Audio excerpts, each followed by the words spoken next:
always misery, destruction. You destroy everything. Everything you hold close is nothing compared to feeling better. You know, that drug that you need. You'll put everything aside. You might not think it, but you're going to. And that's just the way it is. On today's Hot Zone, we'll reveal a big step in the fight against opioids from ground zero here in the United States. That's West Virginia. Coming up on today's podcast. This is the Hot Zone. Engaging with the news in a whole new way, international war correspondent Chuck Holton brings insight into areas of crisis and lets you help those affected. West Virginia has really become the ground zero for the opioid epidemic in the United States, which has killed more than 700,000 people since 1999. It's killing about 70,000 people a year now, and with no end in sight. Well, the Attorney General of West Virginia is trying to take some steps to address that here in this state, and he's here at Bryan's Safe House in Beckley, West Virginia, which is a halfway house or a drug treatment center for addicts. And the Attorney General's here to make a statement about something they're doing to try to clamp down on the drug companies that are selling these opioids. Let's go listen to what he has to say. We have to make sure that we go to the heart of this opioid epidemic, and that really means going after not only having accountability throughout the system, but when resources come back in, we have to make sure that we're helping people, we're driving at the root causes of the epidemic, and that means treatment, getting people better in their heads and their hearts. So that's why we thought it would be a great opportunity to be here with you today. As we make a major announcement, as many people have heard, today we filed a lawsuit against Purdue Pharma. They're one of the larger manufacturers of opioids. We also filed a lawsuit against Dr. Richard Sackler individually. And this is one of the most aggressive lawsuits in the country. We've been working the last two and a half years on a very long multi-state investigation involving states from across the country. But 5 states stepped forward today because we think it's important to plant this flag and to really begin to see even more accountability within the system. Our allegations in the complaint that you'll read argue that Purdue Pharma misrepresented the nature of their product and that it's a lot more addictive than they talked about with physicians and patients and other people. And we believe they should be held accountable for their role in the opioid epidemic. Now, those here today may know that we are not new to fighting this terrible crisis. We've been doing everything imaginable. If there's an idea out there that we haven't tried, we want to know about it from anyone here, because this takes up a massive quantity of our time. When I took over in 2013, there was no substance abuse fighting unit in the office. Literally no people working full-time on this. We recently had over 10 people engaged in preparation for this case. We have over a dozen people regularly working on opioid issues in our office, and we try to be holistic in our approach. You attack the supply, you attack the demand, and you do education and prevention. There's no silver bullet to solving this problem, but you have to be methodical, and I think our office is being that way. In recent years, beyond the education work that we've done, which we think is critical, we've filed lawsuits to hold accountability within the pharmaceutical supply channel. We know that to date, we've seen realization of $84 million for pharmaceutical distributors.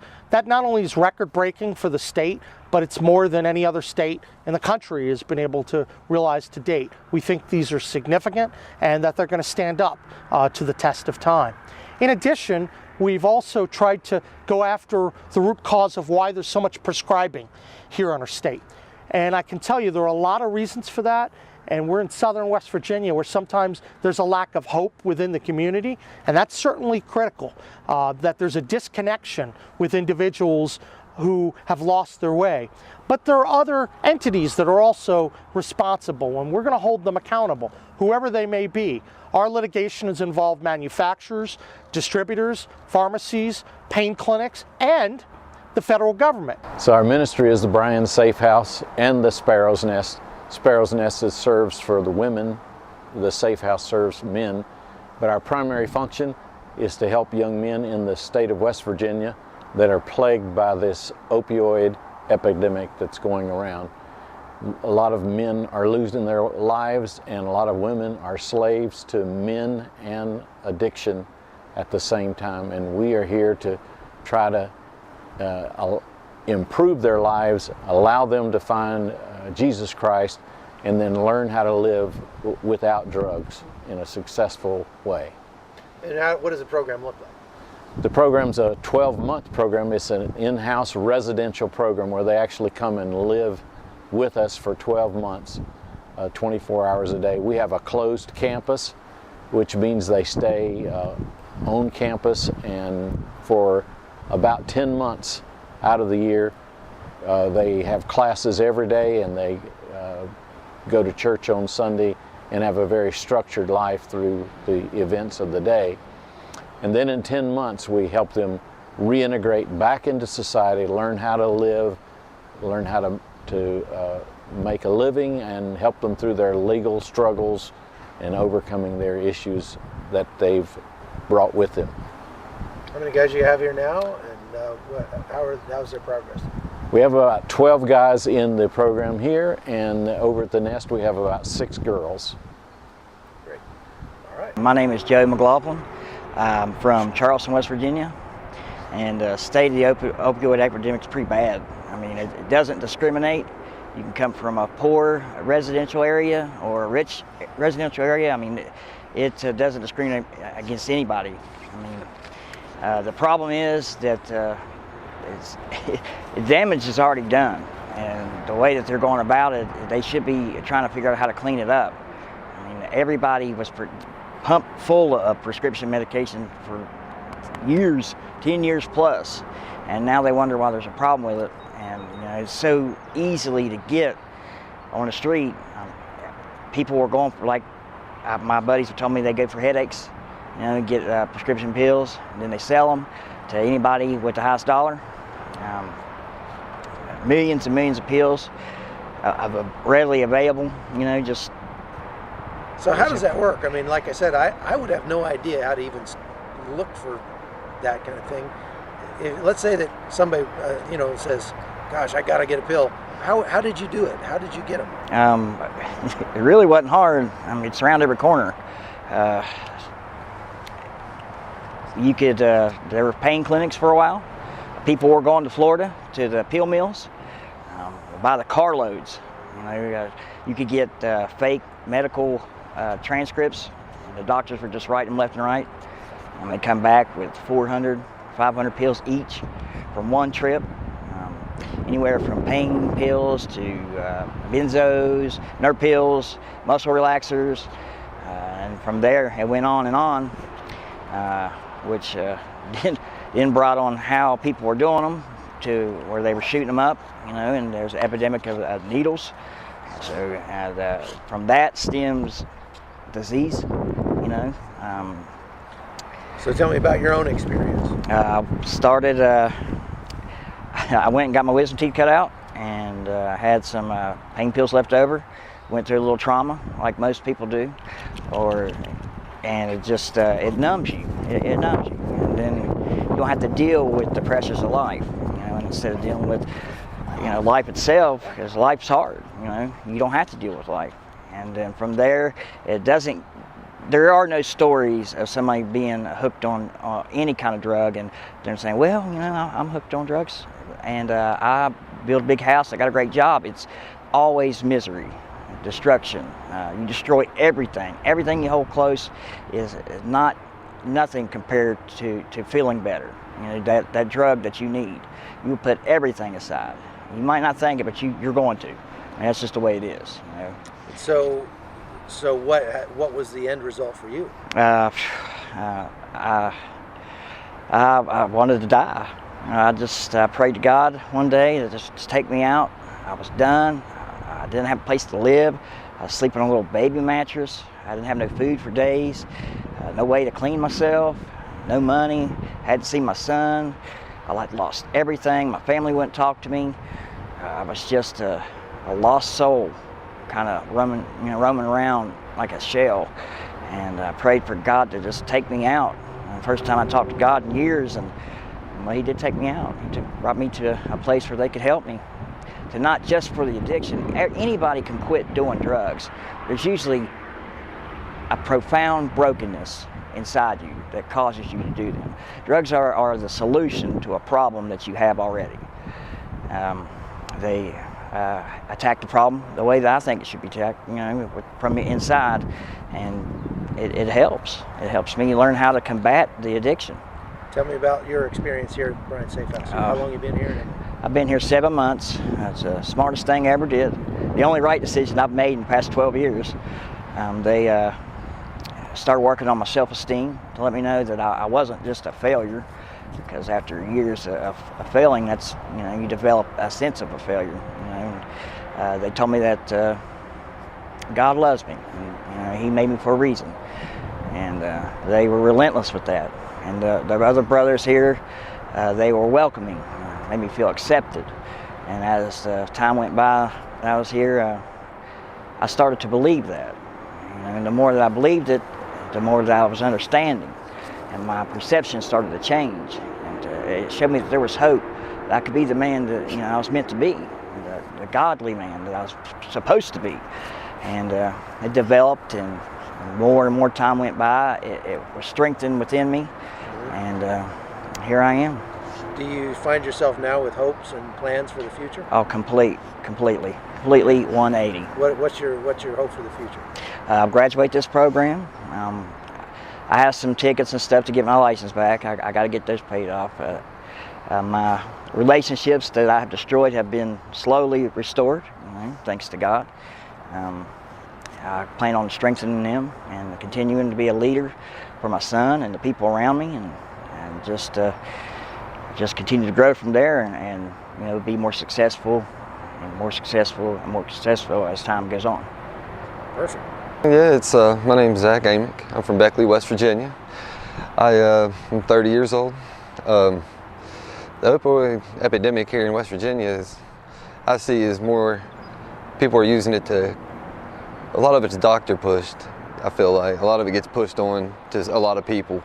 Then a lot of people also, can use it to cope with stuff, and really, once people start going down that road to coping with pain or anything, and they get addicted to opiates and stuff, they get more or less, it's like a trance, I guess. They don't really worry about anybody it's affecting around them. Right. You know what I mean? So whenever they, Dog. yeah. They just, it really can drag people down, man. They lose focus on what's important in life. They lose focus on the people around them, kids, family, money. They're just more worried about what they can get, how they can feel. You know what I mean? So it's, right now, man, it's doing a number on people, I feel like. Tell me a little bit about your own situation. Mine was just, I started, trying to fit in when I was younger, doing pain medicine and drinking all the time. And then as I got older, I started realizing that I was physically dependent on it. If I didn't have it, I'd be sick, wouldn't feel good, I'd go to doctors, get prescribed them, I'd buy them off the street, whatever. And with that, like I just said, I didn't care about who I was hurting. As long as I had what I had, it was all about me. I wasn't worried about other people. It was just what I could get to make sure I was happy. You know what I mean? So what have you learned being here at Bryant Safe House? Here I've learned one's patience, that not worrying about that self-gratification, learning how to emotionally or handle my emotions, take care of myself, putting God first, recovery second, and everything else third. What do you think is the answer to fixing this problem in the United States with just overuse of prescription meds? Honestly, I don't think really there should be any pain medicine prescribed. I mean, because I've had surgeries, I've had pain. I mean, unless you have cancer, I feel like, I can't speak for everybody, but I feel like unless you have cancer or you're bedridden, they shouldn't prescribe them. I mean, West Virginia, Kentucky, like these areas around here, you can get them for having a headache.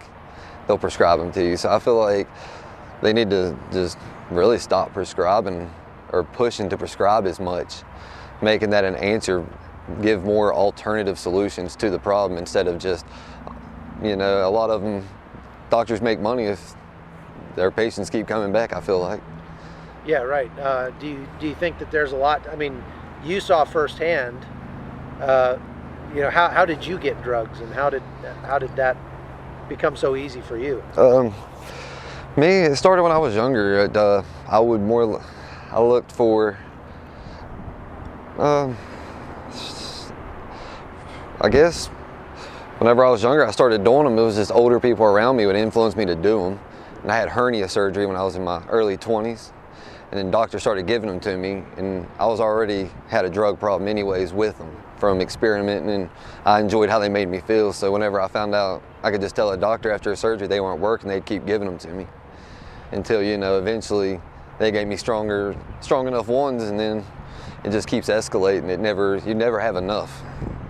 So that's a hard one, because I started, you know, young doing them, just around people trying to fit in. And you said you came from a real functional family. Yes, I did. Yeah, I had a good family, like you said, middle class. My dad was a welder. My mom worked as a nurse too. And then, but after my dad passed away, I didn't have anybody to tell me what I was doing was wrong. I could hide stuff easily, you know what I mean? My mom was doing anything she could to make sure I was still happy, so I was enabled a lot as a kid. I was given everything I wanted. So how do you think you'll talk to your own son about drugs and stuff when he gets to be that age? My gosh, hopefully, you know, I'll have the knowledge to explain to him, like, or the knowledge to notice that he's doing it or something, and be able to tell him, you know, like, this right here is going to get you nothing. You're going to feel like you're getting something, but it's going to be taking everything away simultaneously. It will lead you, I mean, we're all in rehab, so I mean, it leaves you dead in prison or in rehab. It leaves you with broken relationships. It really takes everything. So I'll try to explain that into him and drive that into him, that if you want something in life, you got to follow God. You got to have responsibility for yourself, your actions, and doing drugs and drinking and partying and acting like that's just foolish, and it's going to get you nowhere. Good. All right, folks, that's all we've got for the podcast today. Thanks for being a part of it. I hope you'll keep watching. We've got lots more good stuff coming up. Next week, a very special guest. It's going to be a surprise, but you won't want to miss it. I guarantee you that. So I'm Chuck Holton, and you've been watching The Hot Zone. The Hot Zone is produced by Amy Holton and Livefire Media. Copyright 2019.